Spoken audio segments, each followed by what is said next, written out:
একজন চা বিক্রেতা যিনি সারাদিনে 20 থেকে 25,000 টাকা আয় করেন। শুনে অবাক হচ্ছেন? হ্যাঁ, এটাই সত্যি। প্রতি মাসে তার ইনকাম প্রায় 6 লাখ টাকা। বলছি শেরপুরের নকলার খারজান বাজারে চা বিক্রেতা নূর ইসলামের কথা। আমি বুলেট চা বাদে সব ধরনের চাই, কালার চা খাবেন, দুধ চা, মালাই চা, এগুলো সব ধরনের চাই। তারপরে একটা ওষুধি চা, লং এলাচ, এগুলো আছে। অল্প পুঁজিতে শুরু করা এই উদ্যোক্তার একসময় ছিল না কোনো মাথা গোঁজার ঠাঁই। এখন সে 6 রকমের চা বিক্রি করে স্বাবলম্বী হয়েছেন। কিনেছেন জমি, গড়েছেন বাড়ি, এছাড়াও 3 ছেলেমেয়েকে করেছেন শিক্ষিত। শুধু তাই না, তার অধীনে কর্মসংস্থানেরও ব্যবস্থা হয়েছে 3 জনের।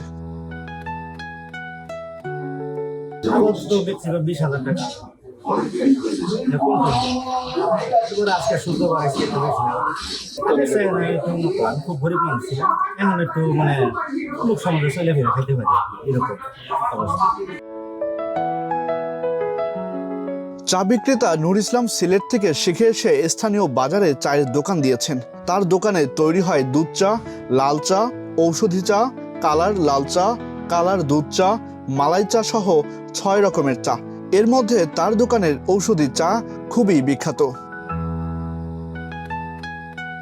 চা তৈরির উপকরণ পুদিনা পাতা, এলাচ, লং, লেবু, চায়ের লিকার, চিনি ও বিশেষ এক ধরনের মশলা। ধরনভেদে চায়ের দাম 10 টাকা থেকে 50 টাকা পর্যন্ত। দূর দূরান্তের মানুষজনও ভিন্ন স্বাদের এ চা পান করতে দোকানে ভিড় জমান। বিভিন্ন, যেমন ধরো আমাদের নকলা বাজারে বা আমাদের এই পার্শ্ববর্তী জেলা শেরপুরে মনে করেন এরকম দুধ চা, এরকম গ্রাম, এরকম সুস্বাদু চা পাওয়া যাবে। তাই আমরা অনেকে দূর দূরান্ত থেকে এখানে এসে আমরা অবসর সময় আমরা এসে চা খাই। তাছাড়া চার গুণগত মান অনেক ভালো।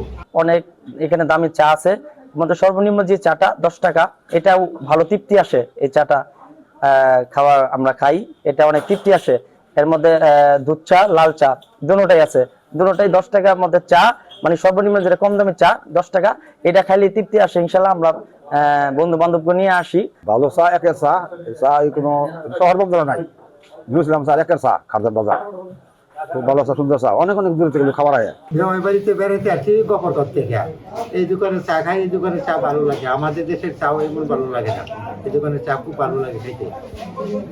অন্য দোকানে চাইতে এই দোকানে চা ভালো লাগে, তাই আসি। খাঁটি গরুর দুধ দিয়ে চা হয়, আমাদের নিজের চোখের দেখা। আমরা দেখি এখানে সময় সময় বড় বড় কয়েকটা সসপ্যান আলাদাভাবেই দুধের রিজার্ভ রাখতে হয়। ভালো বেচা কেনা হয়। ওনাকে আমরা দেখছি যখন থেকে ছোটবেলা আমরা থেকে দেখছি যা উনি চার দোকানে ব্যবসা করে। দুপুর থেকে রাত 3টা পর্যন্ত এই চায়ের দোকান থাকে জমজমাট। বিশেষ করে চা প্রেমীরা ভিড় জমান সন্ধ্যার পরে। নূর ইসলামের হাতের চায়ে যেন জাদু আছে, তা স্বীকার করেই দিন দিন বাড়ছে বেচা বিক্রি। আহসান সাকিব, বাংলা নিউজ 24, ঢাকা।